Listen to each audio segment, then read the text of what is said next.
Amazika genkavye gamala, gamala genkavye gamala. Amazika genkavye gamala, gamala genkavye gamala.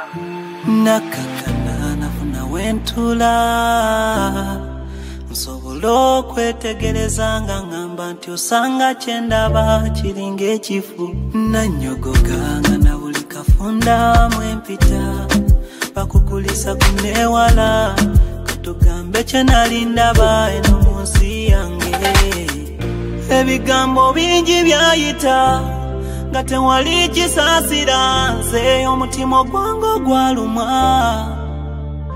oh no kati njoya kwekweka manya kukyusa nfune y'amapya ngende ku kazinga ewatalya njeya osanga oba embeera eriteka tetwalina bigenze n'ekyeya buli kigenda mu maaso sikyebeera sirinawo kyakwekwasa nzikiriza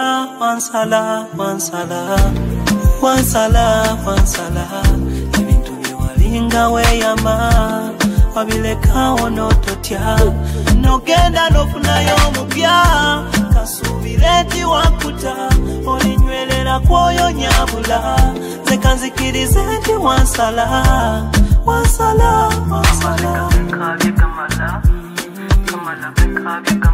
gamala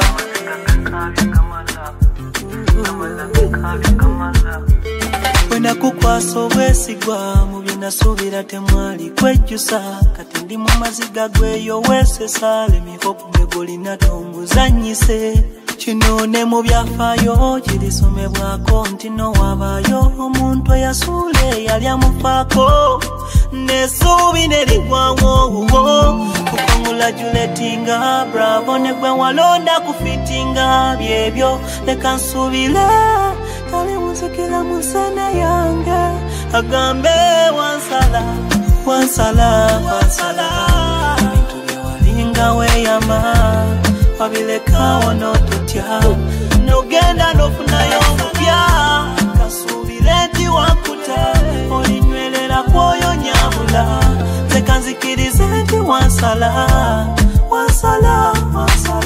Omanyi ku nsi ya Katonda bitera okubeera ebintu bibiri ebitambuza eby'ebiwangaazi omukwano. Ekisookera ddala bubeera bwesigwa ate ekyokubiri bubeera bugumiikiriza.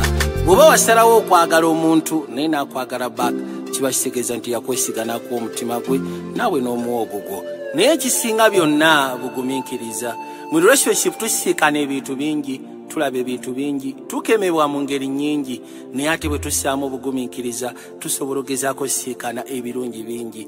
So n'olwekyo ali eyo yenna ng'olina omwagalwawo ng'akwagala nga naawe omwagala, kye mbasaba mu mukwano gwammwe musseemu obugumiikiriza, mujja tuuka ku birungi bingi.